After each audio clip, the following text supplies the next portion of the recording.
Hello everyone. In this video, we're going to discuss about administrative system of India. Now, administrative system of India also means the structure of the government in India, the instrument that provides governance, right? एक बार आपने ये वाला structure समझ लिया, there is only one diagram that you need to understand. So many of the contemporary issues and also the syllabus of your GS paper 2 will be clarified in your head. Right ये जो structure है administrative system of India ये basically आपके polity section का syllabus है right इसी के reforms इसी की functioning basically defines what you have to study and what are the recommendations that you can give to improve the governance of the government in India. So without wasting any further time, let's start with administrative system of India. There is only one diagram. You need to understand this. और जो आपके recent issues हैं like lateral entry, disputes within the structures, वो सारे यहाँ पे clear हो जाएंगे, right?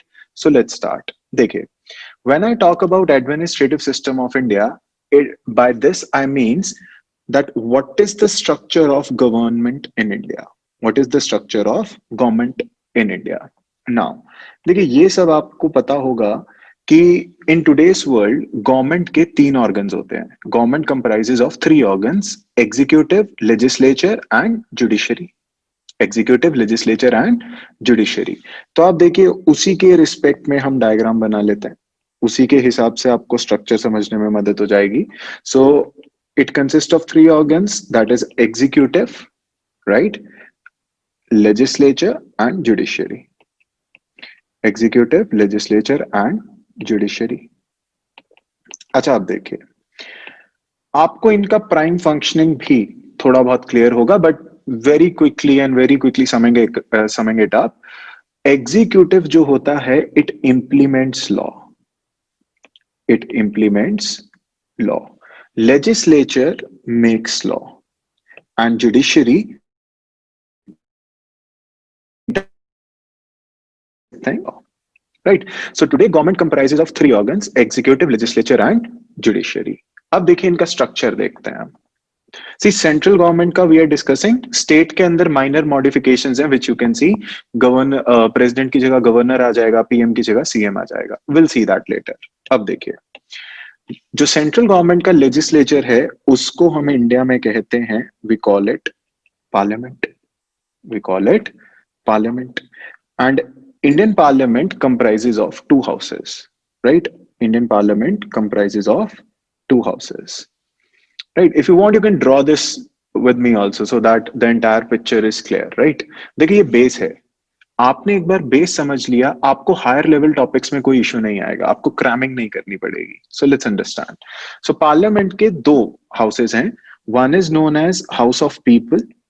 One is house of people जिसे आप लोकसभा भी कहते हैं, जिसे आप लोकसभा कहते हैं. Second is council of states जिसे आप राज्यसभा कहते हैं, जिसका हिंदी नेम क्या है? Rajya Sabha. And this is Lok Sabha.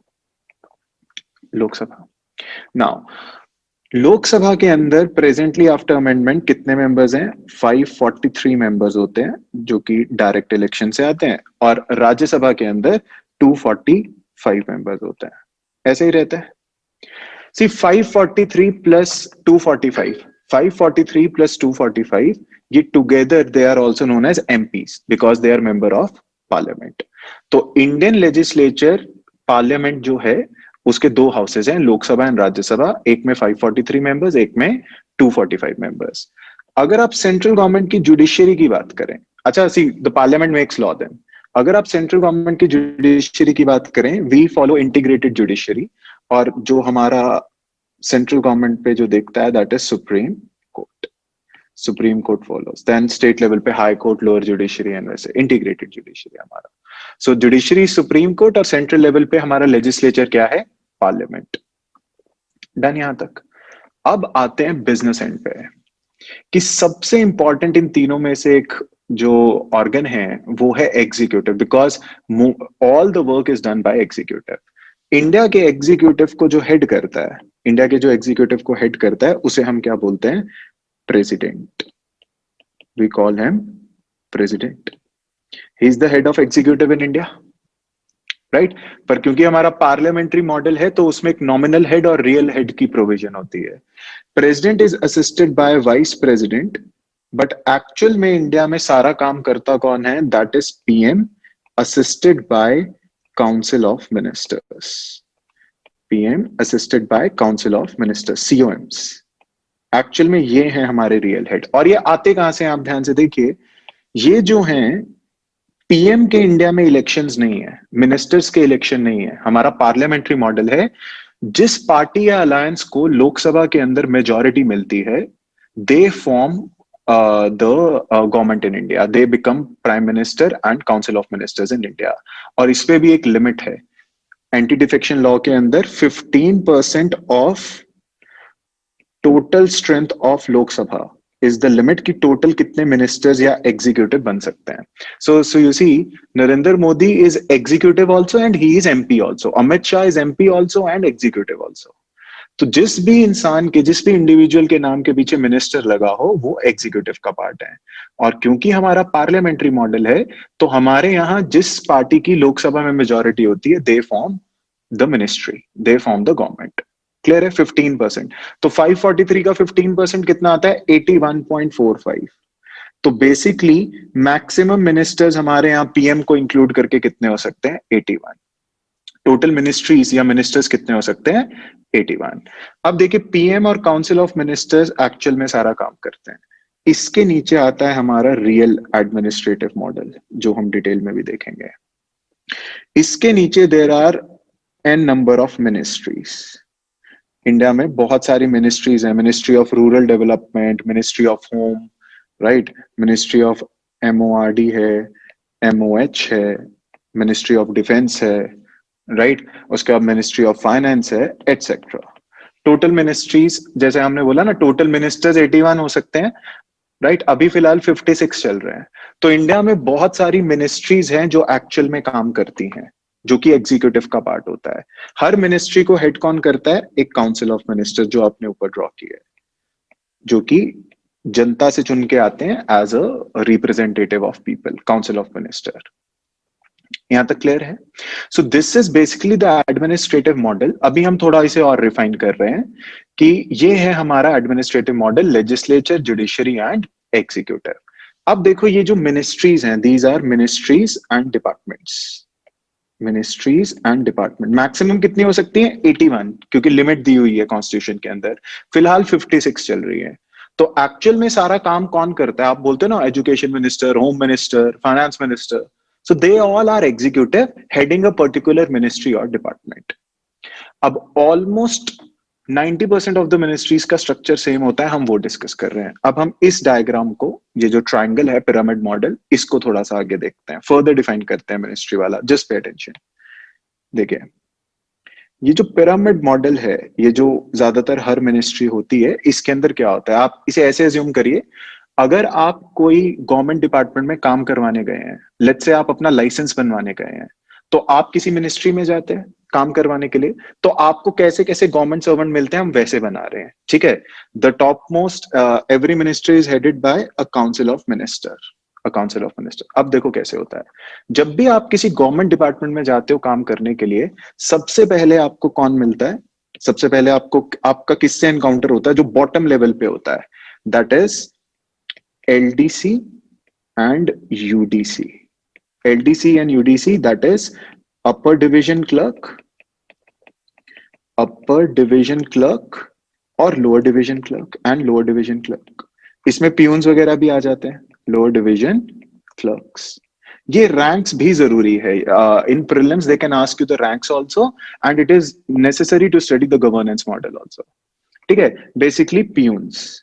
तो आप जब भी किसी गवर्नमेंट डिपार्टमेंट में जाते हैं, और ज्यादातर ये लोग जहां पर वो कर रहे होते हैं, रैंक की बात हो रही है, जहां पर ये काम करते हैं, that is desk, they are allotted a desk, उस पे बैठे होते हैं और ये काम करते हैं, lower division clerk and upper division clerk.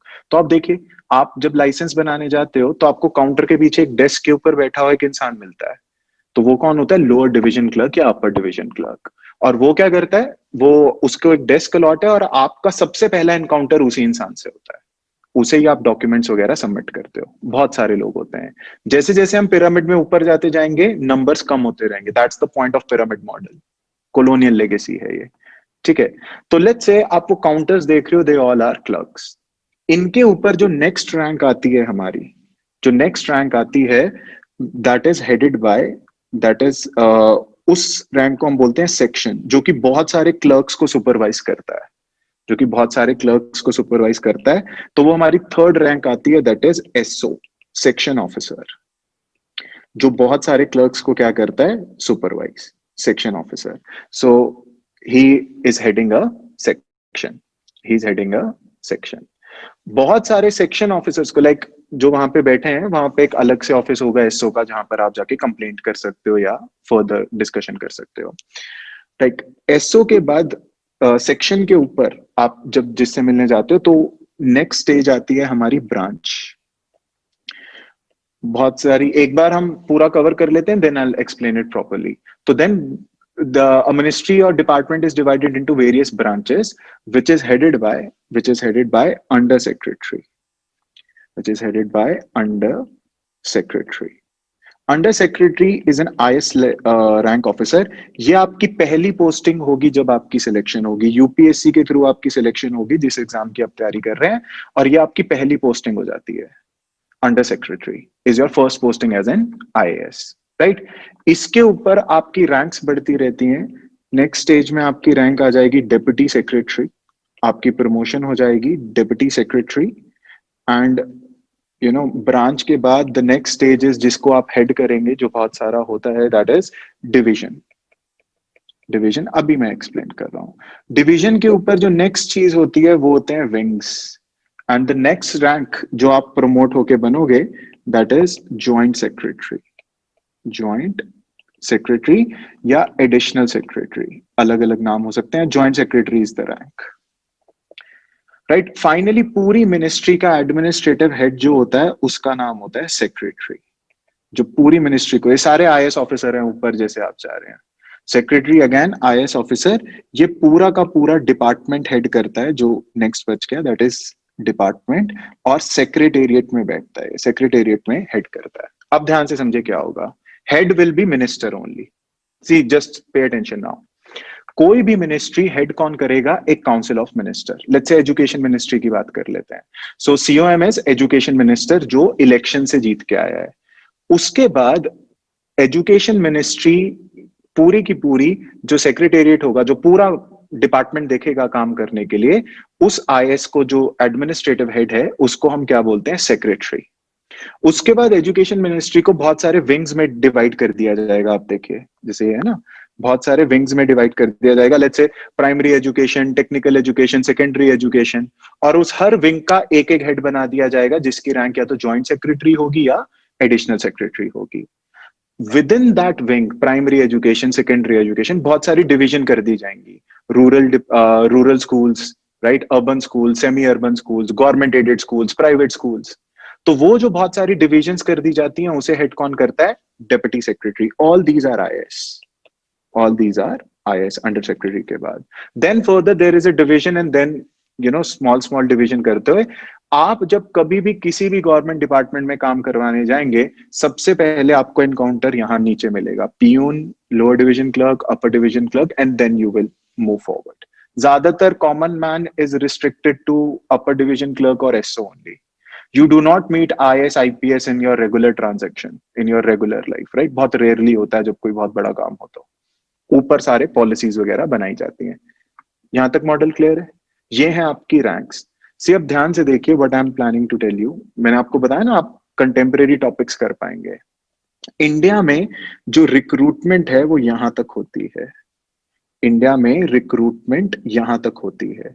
Like SO level तक आपका एसएससी, राइट, या तो स्टेट का या सेंटर का रिक्रूट कर लेता है, और आईएएस की रिक्रूटमेंट आपको पता है यूपीएससी एग्जामिनेशन से होती है। हमारे यहाँ पे डेप्यूटी सेक्रेटरी, ज्वाइंट सेक्रेटरी और ऊपर सेक्रेटरी, इन्हें हम कहते हैं higher and middle level jobs, क्योंकि सबसे बड़ी पोस्ट तो यही है ना, middle and higher level jobs. Let's say ये ज्वाइंट सेक्रेटरी से जो ऊपर वाली हैं, इनको हम वो बोल देते हैं, इनको हम बोलते हैं मिडिल और हायर जॉब्स। इन जॉब्स पे कोई पेपर नहीं है, ये नीचे से प्रमोट होके आते हैं। हमारे यहाँ वर्टिकल मूवमेंट होती है, vertical promotion. See India follows a system, like हमारे यहाँ पे प्रमोशन कैसे होती है, सीनियोरिटी पे। राइट। सो बेसिकली हमारे यहाँ प्रमोशन का मॉडल क्या है, आपका बैच प्रमोट हो रहा है तो आपको भी प्रमोट कर दिया जाता है। ज्यादातर सीनियरिटी फॉलो होती है लोअर लेवल प्रमोशंस के अंदर, लेकिन हायर लेवल, ये वाला जो लेवल है, यहाँ पे हम सीनियरिटी कम मेरिट भी ले लेते हैं। सीनियर क्योंकि पोस्ट कम होती है ना, तो बैच के हिसाब से कर देते हैं, सीनियरिटी कम मेरिट। तो इंडिया के अंदर अगर आपको हायर पोस्ट पे जाना है तो सिर्फ वर्टिकल मूवमेंट थी। You can not become joint secretary directly by giving the exam, you have to get promoted from below, जो आपकी सिलेक्शन होगी। पहली बार पहली बार 2019 के अंदर government appointed 9 professionals as joint secretary from outside the this department. और उसे हमने नाम क्या दिया, गवर्नमेंट ने पहली बार प्राइवेट सेक्टर से सीधा जॉइंट सेक्रेटरी पे अपॉइंट रिक्रूटमेंट करी, उससे हमने नाम क्या दिया, लेटरल। लेटरल क्या होता है, हॉरिजॉन्टल। अब तक जॉइंट सेक्रेटरी लेवल तक हमारी प्रमोशन कहां से हो रही थी, नीचे से, vertical movement. But first time government ने फॉर्मल सिस्टम के बाहर से प्रोफेशनल्स को एंट्री करी और उसे हमने क्या नाम दिया, lateral entry. So lateral entry की debate, is it good, is it bad, what is it, right, what can be the benefits, what are the recommendations, वो सब हम नेक्स्ट वीडियोस में डिस्कस करेंगे। But I hope now you know why the name lateral. Lateral means horizontal. हमारे यहाँ पे higher post are reserved only for people who get promoted from below, vertical promotions. But for the first time, a lateral entry has come, horizontal entry has come. We'll discuss it later. अब आज मैं आपको इस video के अंदर administrative system समझा रहा हूं। यहां तक क्लियर हुआ? अब देखिए, इनकी टर्मिनोलॉजी भी समझिए। अब जितने भी डिपार्टमेंट्स हैं ऑलमोस्ट, राइट, हर एक का एडमिनिस्ट्रेटिव हेड कौन होता है, secretary, right. Every department minister होगा जो इलेक्शन से है, और सेक्रेटरी वगैरह जो मेरिट से है। अच्छा ध्यान से देखिए, ये मैं समझाने की कोशिश कर रहा हूं। एग्जीक्यूटिव के अंदर, एग्जीक्यूटिव के अंदर प्रेसिडेंट से लेके ये काउंसिल ऑफ मिनिस्टर तक, प्रेसिडेंट से लेके ये काउंसिल ऑफ मिनिस्टर तक अगर आप देखें, इनको हम बोलते हैं political executive. We call them political executive, right. और अगर आप ध्यान से देखो, ये इलेक्शन से आते हैं, ये इलेक्शन से आते हैं, इसलिए हम इन्हें टेम्परेरी एग्जीक्यूटिव भी कहते हैं। Why? Because there post can be taken away, or they have to vacate their position after every 5 years depending upon the election results. तो ये जो लोग हैं, ये जनता के चुने हुए होते हैं, पीपल्स रिप्रेजेंटेटिव होते हैं। They are known as temporary executive, क्योंकि ये कुछ टर्म के लिए आते हैं, परमानेंट नहीं होते ये, राइट। तो ये इलेक्शन से आते हैं। लेकिन सेक्रेटरी से लेके पियून तक, जो मैंने आपको अपना आपका भी एडमिनिस्ट्रेटिव मॉडल बनाया है हमने पूरा, यहां तक जितने भी लोग हैं, आप देखो ये मेरिट पे आते हैं, मेरिट पे आते हैं। इन शॉर्ट, या तो इनका पेपर है, जैसे आपका यूपीएससी वगैरह का है अंडर सेक्रेटरी के लिए, या एसएससी है लोअर पोजीशंस के लिए, या जो फर्दर डाउन द लाइन पियून्स वगैरह है उनके लिए हम इंटरव्यू वगैरह भी ले लेते हैं। पर ये मेरिट पे आता है। Article 16 equal opportunity of public employment to everyone, ये मेरिट पे आते हैं। और ये पूरे करियर के लिए रिक्रूट होते हैं, दे आर करियर एग्जीक्यूटिव। जब तक ये रिटायर नहीं होंगे तब तक ये रहते हैं। सी, तभी तो हम कहते हैं गवर्नमेंट सर्विस और प्राइवेट सर्विस में फर्क क्या है। Government service is for life, जब तक आप रिटायर नहीं होगे। ये टेम्परेरी नहीं है, ये परमानेंट एग्जीक्यूटिव है, इसलिए हम इन्हें एक और नाम से कहते हैं, permanent executive. Because unlike the political executive, they are recruited for life, for their career, for their career. Merit पे आते हैं, करियर एग्जीक्यूटिव कहते हैं, और ये परमानेंट होते हैं। इनका ऐसा नहीं है कि 5 साल बाद इन्हें फिर से कुछ करना पड़ेगा, कुछ नहीं करना पड़ेगा। तो आप देखिए, क्या पूरी टर्मिनोलॉजी क्लियर है एडमिनिस्ट्रेटिव सिस्टम की। Government has 3 organs, executive, legislature, judiciary. Legislature India का पार्लियामेंट है, जिसमें 2 हाउसेस हैं। लोकसभा के इलेक्शंस में जिसको मेजोरिटी मिलती है, वो हमारे यहाँ पे काउंसिल ऑफ मिनिस्टर्स बनाता है, इंक्लूडिंग पीएम। मैक्सिमम लिमिट है 15%। हर मिनिस्ट्री जो काम करती है, फाइनेंस, रूरल डेवलपमेंट, जितनी भी हैं, वो जो होम, ये जितने भी काम करते हैं, इन सबको हेड करता है council of minister, cabinet rank का। और लेकिन एक्चुअल में काम करता कौन है, जो मेरिट से सिलेक्ट होता है, administrative executive, IAS, and then till the bottom part peon. आपको जब भी सरकार से कोई काम होता है, आप मिनिस्टर्स के पास थोड़ी ना जाते हो directly, you go to the department, you find peon, clerk, section officer, IAS and so on. Are you getting this? और इंडिया के अंदर प्रमोशन सिस्टम सीनियरिटी है, and higher level post, joint secretary से ऊपर वाली पोस्ट, ये वाली post देखिए, ज्वाइंट सेक्रेटरी लेवल पोस्ट पे अगर आपको इंडिया में आज तक पहुंचना था तो आप आईएएस सेलेक्ट हो गए यूपीएससी से, उसके बाद आपकी सीनियरिटी कम मेरिट पे प्रमोशन होती जाएगी and you will become joint secretary. But पहली बार गवर्नमेंट बाहर से एक लेटरल एंट्री लेके आया 2019 में, इसकी हम डिबेट फर्दर वीडियोस में देखेंगे। नाउ बेसिकली मैंने आपको जैसे वीडियो के स्टार्ट में बताया था, this is your GS paper 2 syllabus.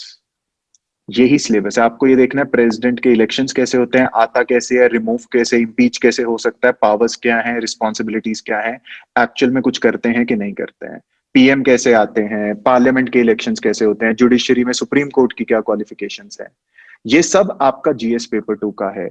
जैसे अच्छा करंट अफेयर्स आ जाएगा, लेटरल एंट्री के बारे में डिस्कस करिए। Are you getting this? What are the problems in the governance model of India? तो आप ये देखेंगे, there are disputes between permanent executive and political executive, right? तो ये आपका सिलेबस है। अगर आपको ये समझ आ गया, ये ही आपका पॉलिटिकल सिलेबस है। If you study the GS paper 2 syllabus from the UPSC notification, this is only written there: central government, state government, legislature, separation of powers and all that stuff, right? So I hope administrative system of India is clear to all of you. Please remember this properly so that आपको किसी भी higher level topic में issue ना हो, right? बहुत आसानी से फिर आप सारे टॉपिक्स को, अगर बेस स्ट्रांग होगा, you are easily able to answer the higher questions और the tough questions that UPSC ask in prelims और in mains, correct? So I hope this is clear to all of you. Thank you very much.